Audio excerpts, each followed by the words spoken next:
Bem-vindo de volta ao programa.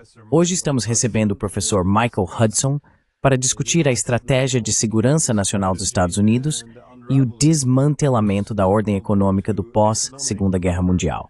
Muito obrigado por participar do programa. Vemos que...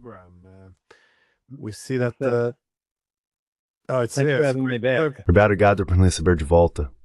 Desculpe. Obrigado por me receber de volta nesse diálogo contínuo. É tão alto que as coisas estão acontecendo tão na mente a cada tana.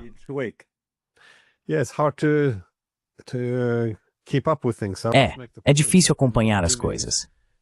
Eu sempre digo que na academia, passamos muito pouco tempo acompanhando os acontecimentos atuais. Mas hoje em dia, muito tempo é gasto observando essas mudanças enormes que acontecem de uma semana para outra. Costumamos ver que o discurso político tende a se concentrar, acho que de forma excessiva, em indivíduos. Então, quando olhamos para o desmantelamento do Ocidente político e também das estruturas econômicas da ordem hegemônica, isso costuma ser atribuído à personalidade de Trump. No entanto, há um fenômeno muito maior em jogo aqui, sobre o qual pessoas como você vêm falando há bastante tempo. Os blocos fundamentais dessa ordem econômica estão sendo minados. Achei que um bom ponto de partida seria ouvir sua opinião sobre como você interpreta essa nova estratégia de segurança nacional, sob uma perspectiva, digamos, um tanto econômica.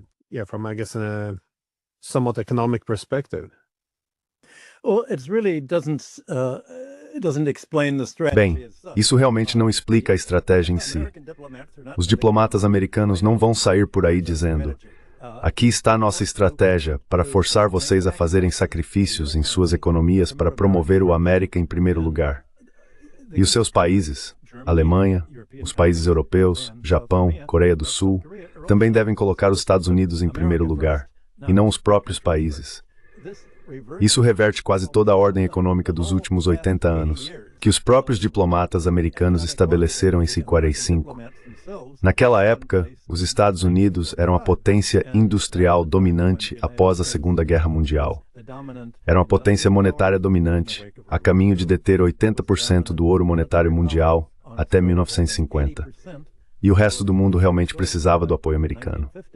And the rest of the world actually needed American support, and American interests were served. Os interesses americanos foram atendidos ao desmantelar e absorver o Império Britânico e o Império Francês.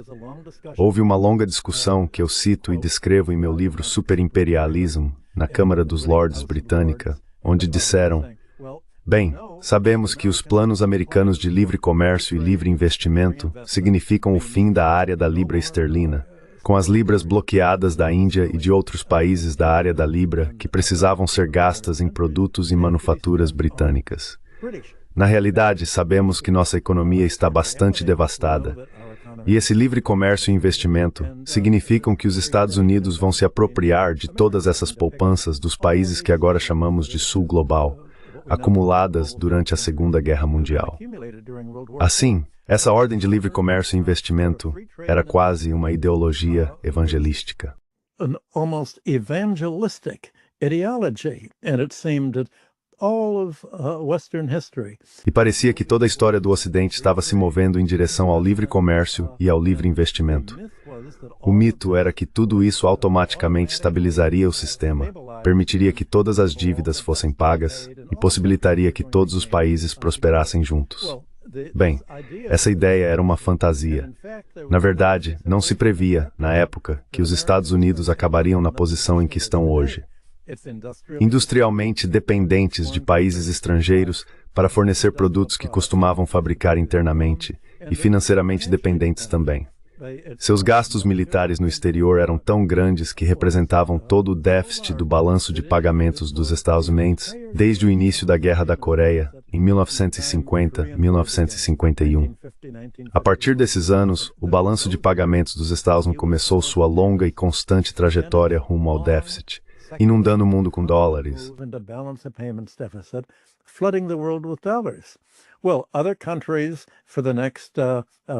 Bem, outros países, nas décadas seguintes, usaram esses dólares para acumular reservas. Eles os entregavam ao tesouro e os resgatavam em ouro. O general de Gaulle e também a Alemanha estavam convertendo seus superávites comerciais em dólares, porque todo o dinheiro gasto no Sudeste Asiático acabava nos bancos franceses, e o dinheiro em outros países acabava sendo usado para comprar importações da Alemanha. No Chase Manhattan Bank, onde trabalhei na década de 1960 como economista de balanço de pagamentos, costumávamos nos reunir toda sexta-feira para analisar o relatório do Federal Reserve sobre a cobertura em ouro, quanto ouro estávamos perdendo e quanto era legalmente exigido para respaldar a moeda em papel. Era óbvio que os Estados Unidos seriam forçados a abandonar o ouro já em 1966 ou 1967. Nós conseguíamos ver para onde aquilo estava indo.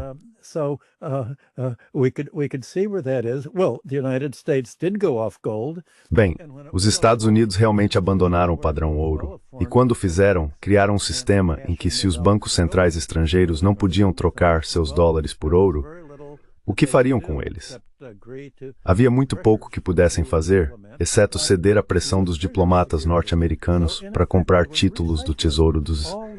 Assim, na prática, eles estavam reciclando todos os dólares que os Estados Unidos gastavam em operações militares, por bases e guerras ao redor do mundo. Todo esse dinheiro era reciclado de volta para os Estados Unidos para financiar seu déficit comercial e de balanço de pagamentos, o que permitia ao governo continuar gastando no exterior às custas de outros países. Com o tempo, isso permitiu que os Estados Unidos se desindustrializassem e, como dizem os economistas, deixassem de viver dentro de seus próprios meios. Economists say live within its means, and the result is that the national. O resultado é que o Relatório de Segurança Nacional reconhece que o tipo de livre comércio, livre investimento e soberania igual entre as nações, todo o conjunto de princípios sobre os quais as Nações Unidas foram fundadas em 1945, não serve mais aos interesses americanos. Então, o que eles fizeram foi reverter toda essa filosofia que ainda se afirma representar os valores ocidentais e, em vez disso, usar várias formas de coerção.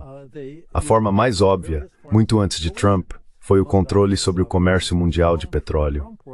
Se você consegue controlar o petróleo, pode cortar o fornecimento de energia para países que não seguem suas políticas.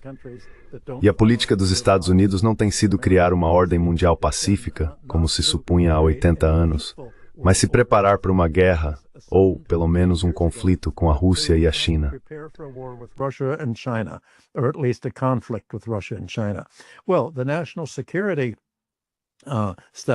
Bem, o estudo de segurança nacional não vai simplesmente dizer queremos controlar o petróleo para cortar sua energia e fazê-lo sofrer como a Alemanha se você não seguir as regras do America First que estamos estabelecendo. Os Estados Unidos também querem monopolizar a tecnologia da informação. Toda a revolução dos computadores, os chips, toda a mídia, as redes sociais, querem monopólio sobre tudo isso.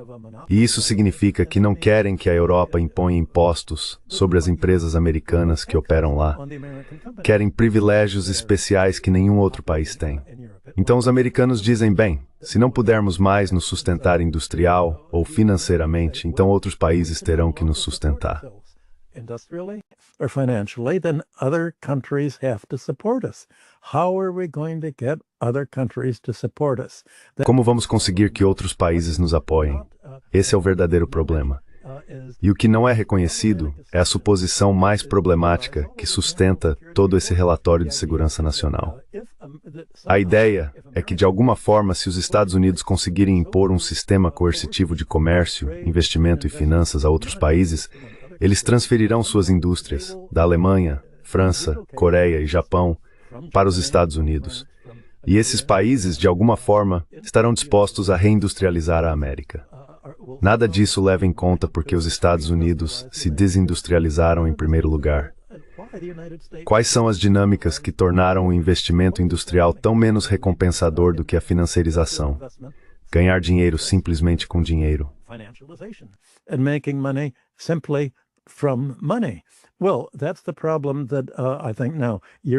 Bem, esse é o problema que acho que a Europa e a Ásia estão enfrentando agora. Se você olhar o Financial Times de hoje, da primeira à última página, é tudo sobre as preocupações europeias de que toda a economia financeira dos Estados se tornou uma bolha especialmente a bolha da inteligência artificial e as questões de alavancagem de dívidas pesadas. Donald Trump está seguindo o mesmo caminho que Margaret Thatcher e Ronald Reagan seguiram depois de 1980. Desregulamentar a economia, eliminar todas as regras que protegem investidores e consumidores e transformar tudo em um vale-tudo. Bem, acho que a maioria dos gestores de fundos que conheço e os CEOs com quem converso dizem que há uma grande crise se formando. Como você vai se preparar para isso?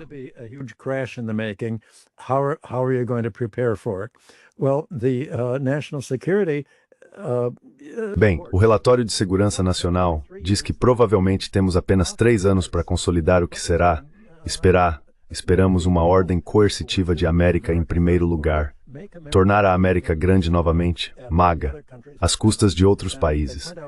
E eles apontam que os maiores apoiadores da América na Europa, Macron na França, Starmer na Inglaterra e Friedrich Merz na Alemanha, estão no ponto mais baixo de sua popularidade.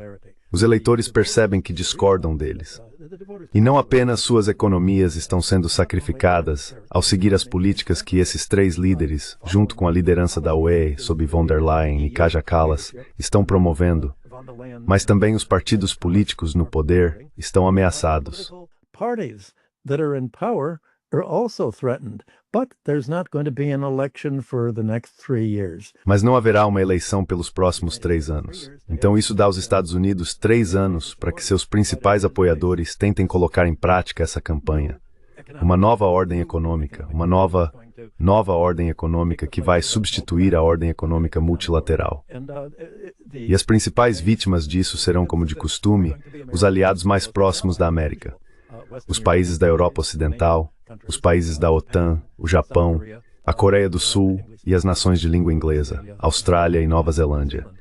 É muito mais difícil convencer a China, a África e o restante do Sul global, ou os parceiros asiáticos e eurasiáticos da China, a aderirem a isso. E, portanto, o relatório reconhece que, bem, o mundo vai se dividir em esferas de influência.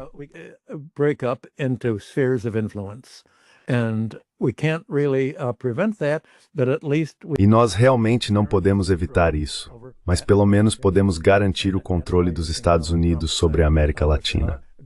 É por isso que você vê Donald Trump dizendo que, apesar dos investimentos da China na Venezuela e no Brasil, a América Latina é nosso território. Esses são nossos cleptocratas, nossas oligarquias clientes no poder, nossas ditaduras militares, e não vamos deixar vocês entrarem. Mas aparentemente eles dizem, tudo bem, a China tem sua esfera de influência junto com a Rússia e a Eurásia e está tentando encaixar o Japão nesse grupo de 5. Os Estados Unidos, seu satélite da Europa Ocidental. A Europa Ocidental é um satélite. Rússia, China, então são 4. Mas os Estados Unidos querem a maioria, então tem o Japão, que sempre vota com os Estados Unidos. That always votes with the United States. It's another satellite, and this is. É outro satélite. E isso é bastante fictício, porque China e Rússia imediatamente dizem, espere um minuto, vocês querem que fiquemos fora da América Latina apesar dos nossos investimentos lá? Apesar do fato de que a China está comprando soja brasileira para não precisar depender das exportações de soja dos Estados Unidos e da capacidade dos Estados Unidos de transformar seu comércio exterior em arma, de dizer, podemos interromper nosso comércio de soja e fazer vocês passarem fome se adotarem políticas com as quais não concordamos. Os Estados Unidos não estão ficando fora da Eurásia, não estão ficando fora da Europa, transformaram a Europa da OTAN em um satélite, não estão ficando fora da Ásia, estão tentando cercar a China com as Filipinas e outros, pressionando Taiwan e o Japão. Pressing Taiwan, Japan, it's trying to make a ring. Está tentando fortalecer os acordos do Quad, junto com a Austrália, para, de certa forma, cercar a China.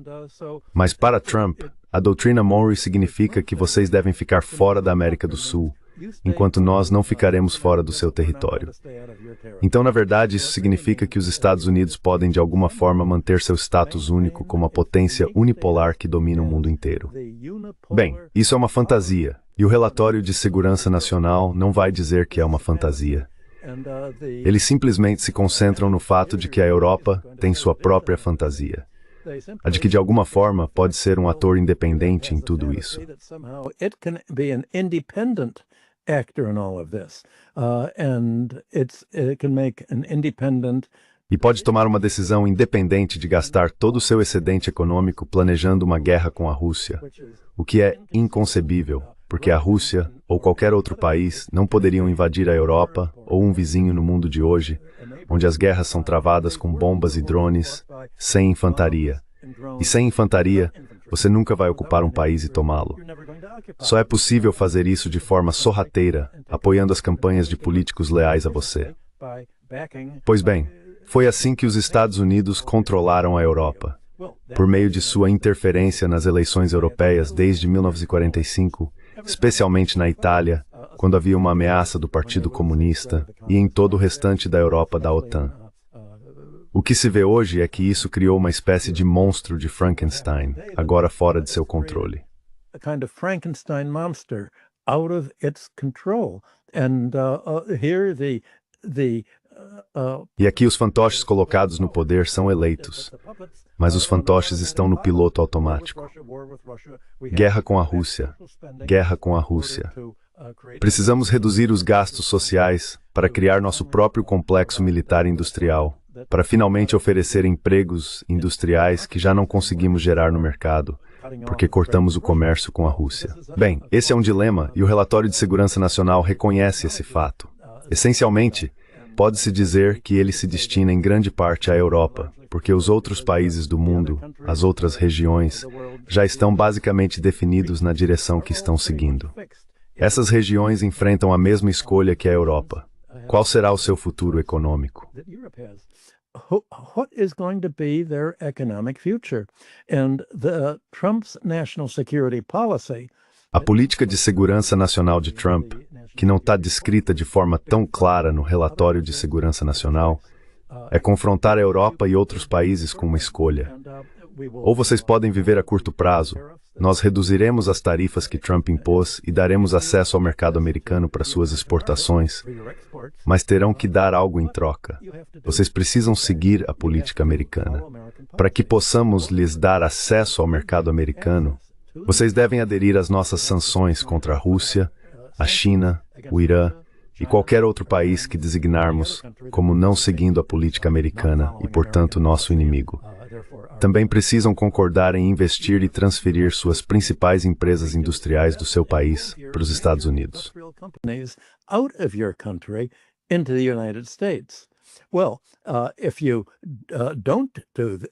Bem, se você não fizer isso, então enfrentará desemprego, desindustrialização e demissões.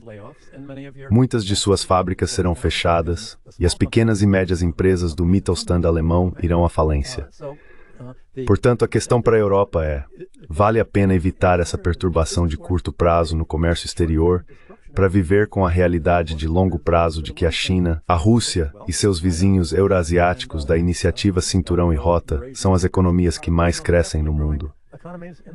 Se a Europa, que é realmente o ponto central disso, vincular seu destino aos Estados Unidos, transferindo sua indústria para lá e investindo suas economias nos Estados Unidos, então terá de abrir mão das relações econômicas, comerciais e de investimento com a China, a Rússia e a maioria global.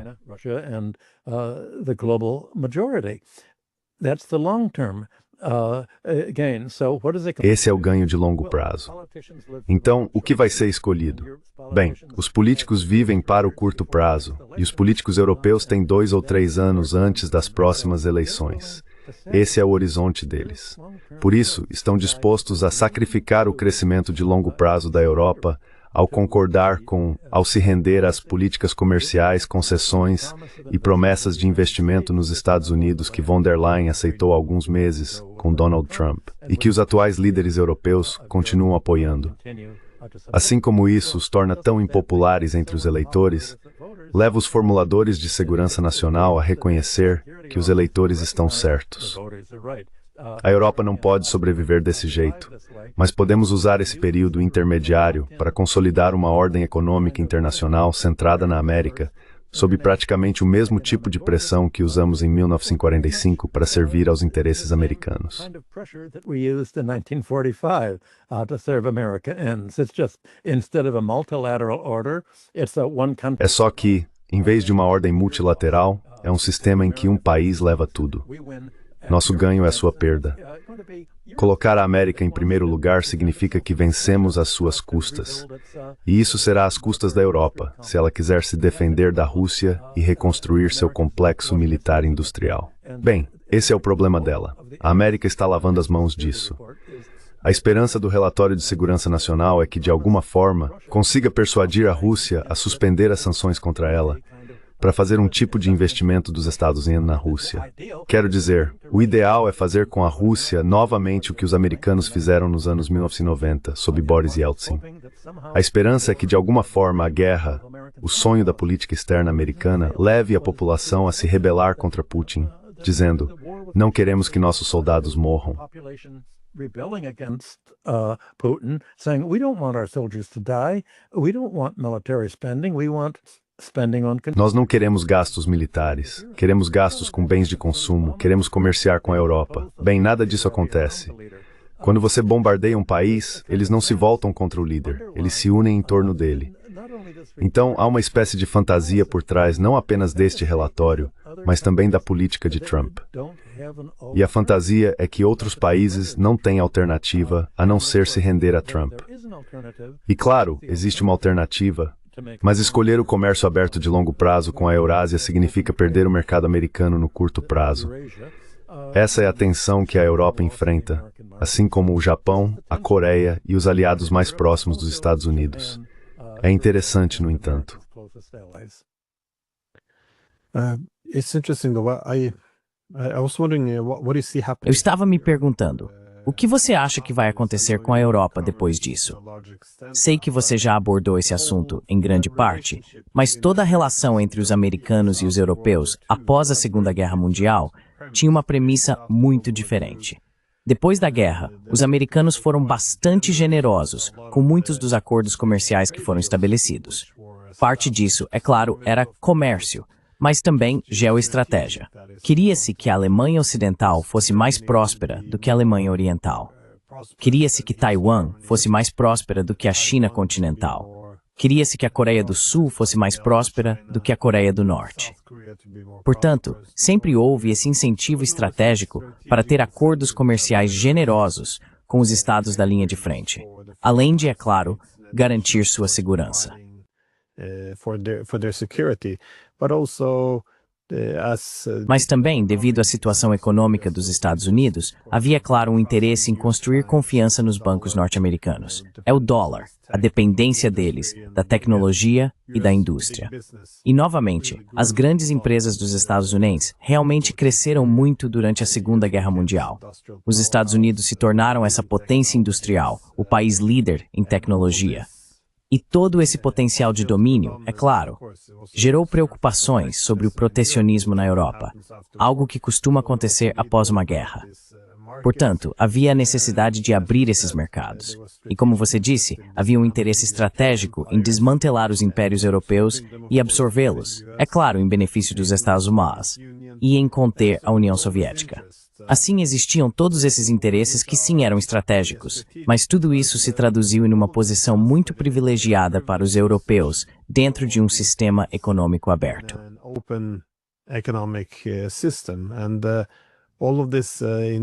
E tudo isso na Europa, em vez de olharmos para as razões estratégicas pelas quais isso aconteceu, acabamos formando uma espécie de ideologia das democracias liberais unidas, transcendendo a anarquia internacional.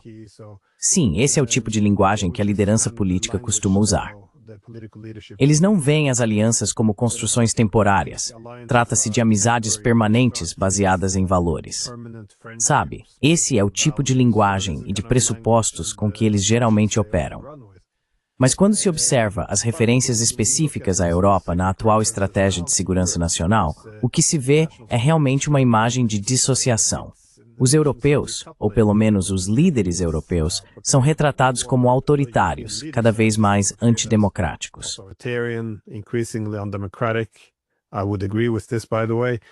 Eu concordaria com isso, aliás. O declínio econômico.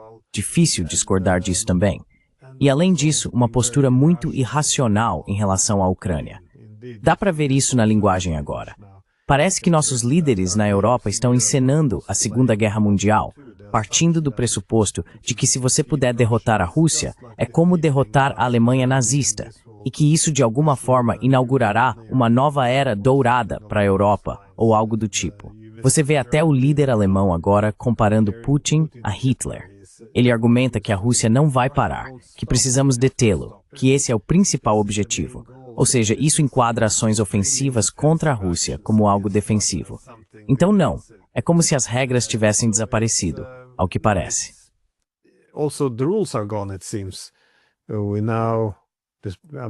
Estou presumindo que várias potências europeias estão pelo menos ajudando a Ucrânia em ataques a navios civis russos. E claro, a apreensão dos fundos russos, que por si só é legal, mas até mesmo as regras dentro da UE agora foram completamente invertidas. Não há mais votação a cada 6 meses para renová-la. A liderança da UE simplesmente decidiu proibir isso de agora em diante. Será uma apreensão permanente dos fundos da Rússia, já que todos os 27 Estados-membros teriam agora que concordar unanimemente em liberá-los, o que não consigo imaginar acontecendo. Mas, novamente, há essa conversa aberta sobre travar uma guerra que eles não podem vencer. Eles não têm tropas, não têm apoio político, não têm apoio público. Então você vê isso como a UE estando perdida de forma sistêmica ou estrategicamente.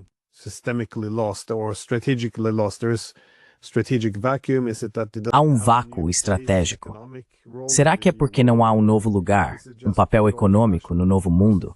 Ou é apenas a velha e boa russofobia? Como você entende isso? Porque todas as coisas que definiram a UE nos últimos anos, essa potência econômica, a boa governança, a escolha da diplomacia em vez da guerra, e o mais importante de tudo, o fato de ser baseada em regras, agora foram deixadas de lado. Quero dizer, como você entende isso? E o que isso significa para a relação da Europa com os Estados Unidos, mesmo depois que Trump se for? Desculpe, foi uma pergunta bem longa, mas... Sorry, that was a very long question, but...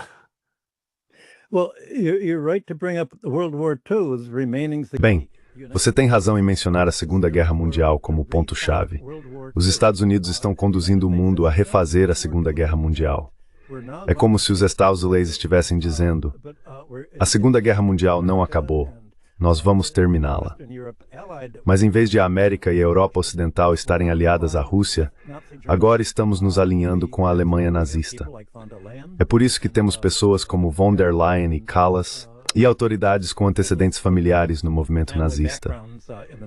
Basicamente, os Estados Unidos estão agindo como os nazistas estivessem certos em querer entrar em guerra contra a Europa. E como se o Japão tivesse certo em querer invadir a China com Nanking.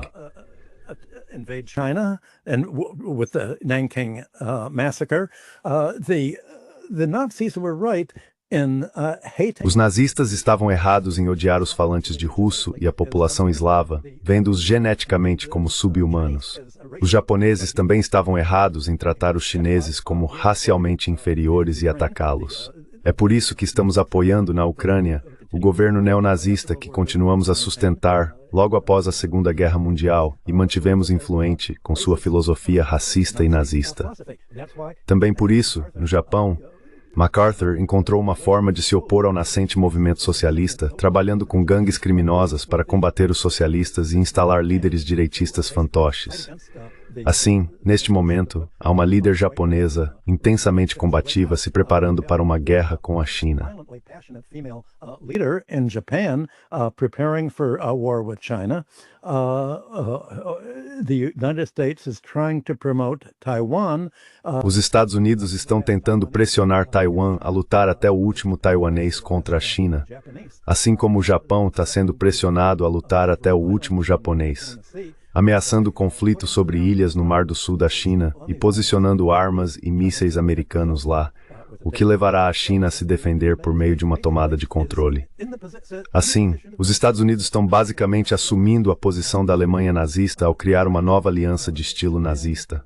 Europa Ocidental, Ucrânia, Japão e, com sorte, elementos em Taiwan e outros países. Da mesma forma que antes usaram a Argentina e outras ditaduras militares de direita na América Latina. E o resto do mundo parece cego ao fato de que a Terceira Guerra Mundial não será travada da mesma forma que a Segunda Guerra Mundial foi. Is not going to be fought in the same way that World War II was.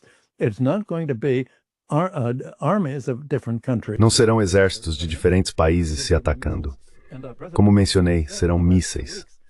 E o presidente Putin disse nas últimas semanas que toda a ficção da esperança de Trump por um cessar-fogo ou um acordo entre a Ucrânia e a Rússia. Putin disse que nossa luta não é com a Ucrânia, é com a Europa Ocidental. A Ucrânia é apenas a arena, o campo de batalha da luta dos partidos europeus de direita. O Partido Trabalhista Britânico sob Starmer, orwelliano, um nome de duplo pensar, os democratas cristãos de Merz e o partido de Macron, que ele começou como socialista e depois transformou em seu próprio partido em 2016. Esses são os líderes unindo nessa nova guerra. Joining in this new war, and if it's really these three. E se forem realmente esses três países que estão fornecendo armas à Ucrânia, organizando seus ataques contra o transporte clandestino de petróleo russo e mirando, junto com os americanos e seus aliados, os mísseis enviados da Ucrânia para a Rússia a fim de atacar suas refinarias de petróleo e interromper sua produção. Então, disse Putin, percebemos que, embora esses mísseis venham da Ucrânia, na verdade não é a Ucrânia que está fazendo isso. A Ucrânia é um governo fantoche, instalado pelos Estados Unidos em Maidan em 2014, e agora é abastecida com armas em grande parte pela Europa. Retaliaremos contra os países que nos enviam esses mísseis e que estão nos atacando. Missiles to us and that are attacking us, and so the fight in Ukraine is essentially. Então a luta na Ucrânia é essencialmente a fase inicial de algo como a Segunda Guerra Mundial. Putin disse: vamos começar bombardeando as fábricas que produzem esses mísseis. Vamos bombardear as instalações elétricas, as empresas que fornecem eletricidade para elas, e deixaremos a Europa Ocidental lutar até o último europeu, porque será uma guerra muito curta. Depois dos primeiros dias, realmente não haverá mais nenhum líder europeu com quem negociar, porque não haverá uma Europa viável. E a Europa disse: tudo bem, concordamos com isso, dizendo que achamos que é um blefe. Bem, essa é a questão. A suposição é que a Rússia foi militarmente enfraquecida pela guerra e que está perdendo para a Ucrânia. É isso que o Conselho de Relações Exteriores está dizendo aqui.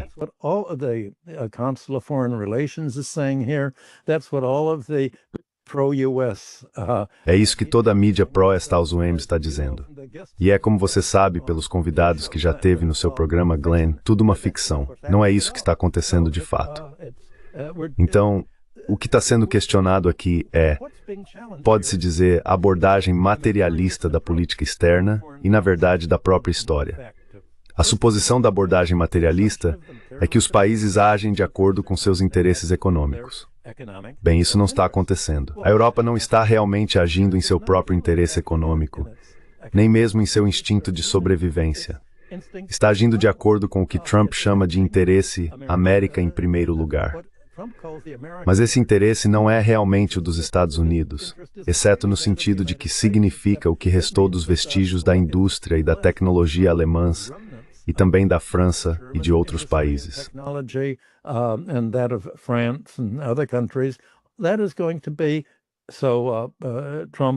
É isso que Trump e sua equipe esperam que aconteça nos Estados Unidos.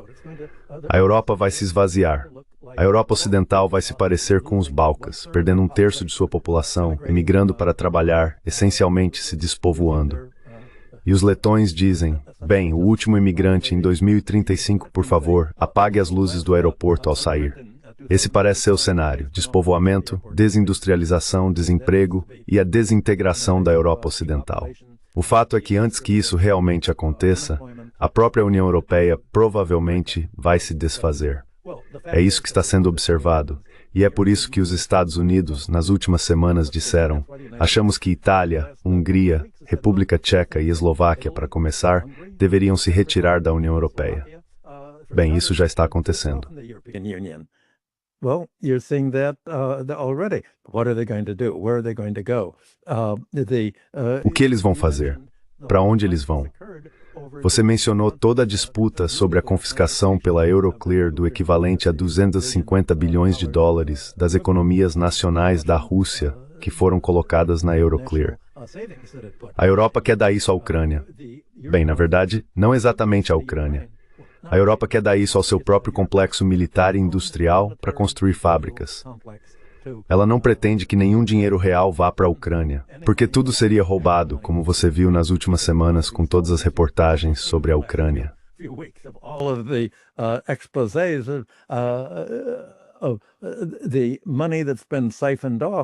O dinheiro que foi desviado, talvez um terço de todo o dinheiro gasto na Ucrânia, acaba nos bolsos dos cleptocratas que tomaram o poder e governam o país nos últimos 15 anos.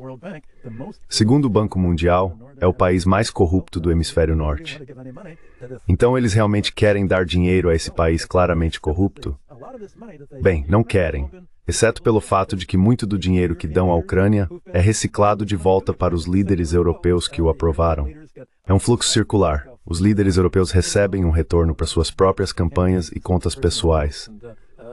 Na verdade, esse dinheiro não é gasto na defesa ucraniana. It's not really spent on Ukrainian defense at all. That's why Ukraine's losing so much. That's why there's so. É por isso que a Ucrânia está perdendo tanto. É por isso que há tantas deserções no exército, com soldados dizendo: espere, surgiu uma barreira aqui, deveríamos ter todo esse apoio militar, mas nada disso jamais chegou. Parece que os generais responsáveis pelo dinheiro simplesmente colocaram tudo em seus próprios bolsos. Bem, essa é a situação que temos. Essa não é uma situação estável. É por isso que tudo está se desenrolando semana após semana. E eu acho que, a cada semana em que você recebe seus convidados, há uma nova história, uma nova revelação, uma nova mudança nesse equilíbrio que está se transformando tão rapidamente que é muito difícil prever se há risco de acontecer um acidente. Parece ser esse o caso.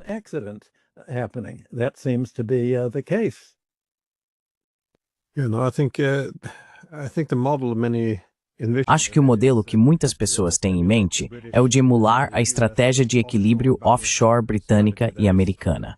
Ou seja, fazer com que seus aliados lutem, como na Segunda Guerra Mundial, e deixá-los se exaurirem mutuamente. Neste caso, usar a Ucrânia para desgastar a Rússia. A suposição é que quando a guerra terminar, se a Rússia não for derrotada, pelo menos estará tão enfraquecida que algum país ocidental poderoso poderia intervir e ditar o resultado. Mas é claro, essa situação é muito diferente. A Rússia retardou o processo em grande medida para garantir que pudesse se preparar para uma guerra mais ampla. Porque, como você disse, eles sabem quem está puxando as cordas por trás disso.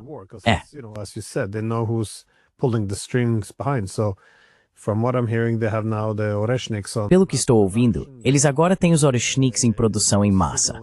Eles também estão deixando claro que se os europeus planejarem entrar nesta guerra e atacar a Rússia, não estarão lutando contra o povo ucraniano irmão. Estarão lutando contra a Rússia. As potências ocidentais, nesse caso, deixariam de lado as restrições quanto ao tipo de armamento que empregariam. Então, acho que estamos trilhando um caminho muito perigoso. E agora que os americanos estão tentando entregar tudo isso aos europeus, e os ucranianos estão desmoronando na linha de frente, os russos estarão... Bem, os europeus terão um incentivo para agir com muito mais força contra os russos, com ataques mais diretos, enquanto os russos perceberão que têm mais liberdade para agir.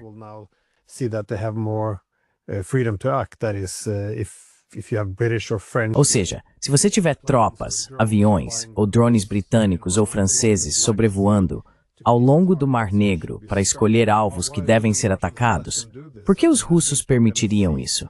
Quero dizer, acho que veremos uma postura muito mais dura por parte dos russos. Eles começarão a derrubar essas coisas. E isso está acontecendo justamente quando a UIR também está intensificando sua postura agressiva.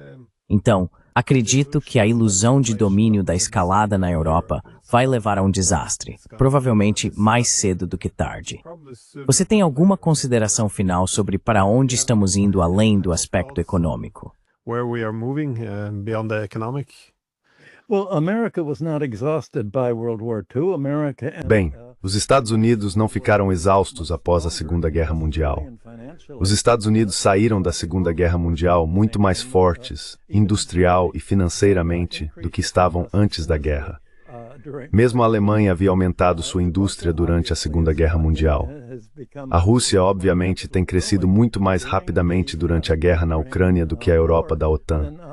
Portanto, é pura fantasia dizer que a economia russa está de alguma forma desmoronando. É exatamente o oposto do que está acontecendo. E isso é algo que os militares americanos, o Departamento de Estado e os diplomatas americanos não conseguem admitir. E aqui está o problema. É um problema burocrático nos relatórios de segurança nacional dos Estados Unidos.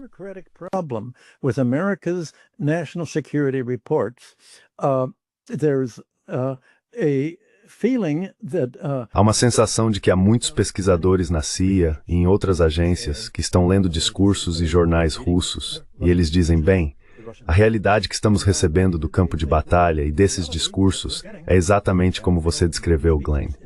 A Rússia está ficando mais forte. E o relatório forçado, único e uniforme, é que se você acha que a Rússia está ficando mais forte e vencendo a guerra na Ucrânia, então você é um fantoche de Putin. Você deve ser simpático à Rússia. Você está dizendo isso porque quer acreditar que a Rússia está ficando mais forte. E esse não é um pensamento patriótico. Então, as pessoas que são observadoras baseadas na realidade decidem que com o avanço bloqueado na CIA e sem receptividade à realidade que estão descrevendo, elas vão embora. The reality that they're describing, they leave. Ray McGovern, who used to work for the CIA, has been very...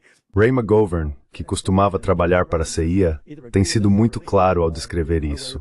Ou você concorda, ou é do nosso jeito, ou nada feito. Assim, a CIA, o Departamento de Estado e o Pentágono têm uma burocracia de bajuladores que não vão discordar nem apontar as falhas dessa estratégia. E é isso que é tão insano. Não há um diálogo realmente aberto, nem freios e contrapesos. É como se todo mundo acreditasse no que é publicado no New York Times e no Washington Post, a imprensa pró-guerra, anti-Rússia, neoconservadora e neoliberal. Falta compreensão tanto do inimigo quanto de si mesmo. E como disse Lao Tse em A Arte da Guerra, se você não entende a si mesmo e não entende o inimigo, está certo de perder.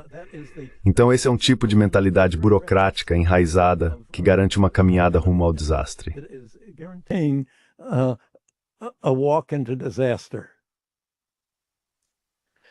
Yeah, no, it's the whole thing is very... É muito frustrante assistir a tudo isso da Europa, eu diria, porque há todas essas coisas que deveriam ter sido feitas e estamos fazendo exatamente o oposto. Ou seja, se você vê os Estados Unidos em declínio relativo, dando menos prioridade à Europa, então você encerraria as linhas divisórias no continente. Você buscaria fazer as pazes com os russos. Tudo realmente estaria pronto para isso.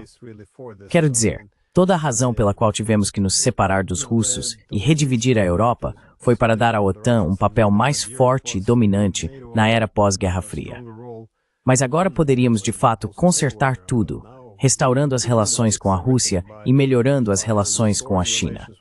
Em vez disso, estamos jogando fora todos os outros relacionamentos na esperança de que os Estados Unidos talvez permaneçam, afinal. É incrivelmente frustrante de assistir.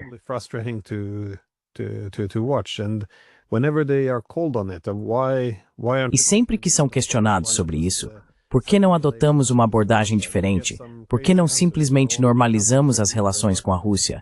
Eles dão respostas absurdas. Bem, não podemos trair a Ucrânia.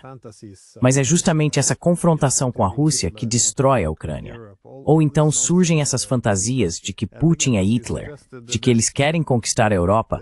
Tudo isso é um absurdo. E novamente, como você sugeriu, não há uma discussão real quando a lógica principal é que a Rússia, ou a URSS, ou o Império Russo, simplesmente querem conquistar toda a Europa. E qualquer um que discorde é um putinista. É uma ótima maneira de garantir que não haja debate, porque é basicamente concordar com o absurdo ou ser considerado um traidor. Então, é extremamente frustrante de assistir. E também é uma das consequências, eu acho, de a Europa essencialmente trair todos os valores centrais que dizia defender. É isso. argued that it was standing for. So, Well, the National Security Report wants to blame Europe. Bem, o relatório de segurança nacional quer culpar os líderes europeus, Macron, Starmer e Merkel, por isso. Mas o que realmente está movendo todos eles são os Estados Unidos. O relatório, ao criticar a Europa, não menciona que são os Estados Unidos que colocaram esses líderes que apoiam especificamente a política americana. Certamente antes de Trump e sob Biden, e acho que Trump ainda mantém a mesma política de confronto com a Rússia e com a China. Há uma espécie de dinâmica de policial bom, policial mau nas negociações entre o bloco americano e a Rússia, a China e a maioria global. Os Estados Unidos, Trump, tentam dizer, eu sou o policial bom e a Europa é o policial mau, mas na verdade ambos são maus policiais. And Europe is the bad cop, but actually they're both bad cops. Trump is trying to make it appear as if he wants the people. Trump está tentando fazer parecer que quer o prêmio da paz, mas ele não quer o prêmio da paz. Ele quer esconder o fato de que é o líder mais belicista que os Estados Unidos já tiveram. Está tentando encobrir isso dizendo, bem, eu sou a favor da guerra pela paz. A paz é o meu negócio, não a guerra. Na realidade, ele está totalmente alinhado com Rubio, seu secretário de Estado, e a liderança do Senado, Mitch McConnell. Todos eles são neoconservadores, todos neoliberais no mesmo barco. Mas se conseguirem fazer com que os europeus culpem seus próprios líderes e, de alguma forma, elejam pessoas atraentes, outro tipo de Zelensky europeu, que dizem querer a paz e em seguida imediatamente passam a seguir quem os paga para fazer guerras, então o ciclo continua. Follows whoever's giving him the paycheck to make war. That's the American dream. So the Europeans. Esse é o sonho americano. Então os europeus, eu acho, sentem que está começando a surgir um sentimento anti-americano na Europa. Você vê isso no Financial Times, dizendo que a Europa precisa perceber que deve seguir seu próprio caminho, ser independente e se perguntar quais são nossos verdadeiros interesses econômicos e nossos verdadeiros interesses militares em tudo isso. Como eles divergem do que o presidente Trump está tentando impor com sua abordagem de América em primeiro lugar, tornar a América grande novamente, usando recursos estrangeiros, como se de alguma forma recursos estrangeiros pudessem reindustrializar os Estados Unidos sem que o próprio país tivesse que mudar completamente a estrutura de sua economia. O fato é que tanto a Europa quanto os Estados Unidos têm uma economia mal estruturada e financiarizada.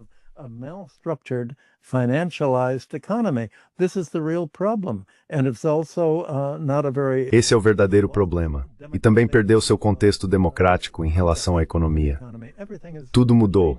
E tudo que os Estados Unidos e a Europa precisam fazer para promover essa visão de mundo é criar uma narrativa fictícia. Essa narrativa é transmitida por meio das declarações dos políticos e da mídia pública. E em quem você vai acreditar? Nos seus próprios olhos ou na mídia pública? Essa é a questão. Os eleitores europeus obviamente rejeitam as políticas de seus líderes, mas não percebem que esses líderes são de certa forma marionetes americanas, enquanto os defensores da alternativa não são marionetes de Putin.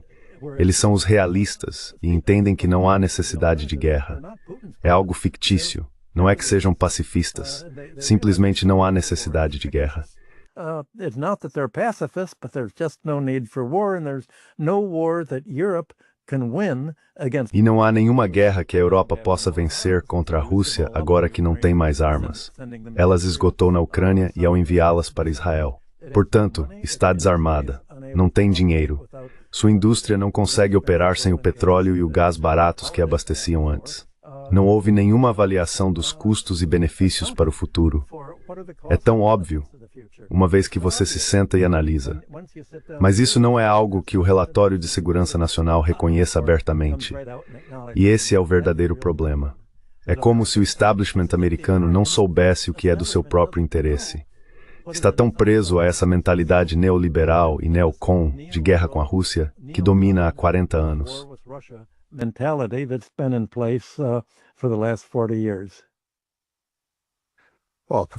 Bem, professor Hudson, muito obrigado pelo seu tempo. Esses são, sim, tempos interessantes. Então, obrigado. So, thank you. Obrigado por me receber, Glenn.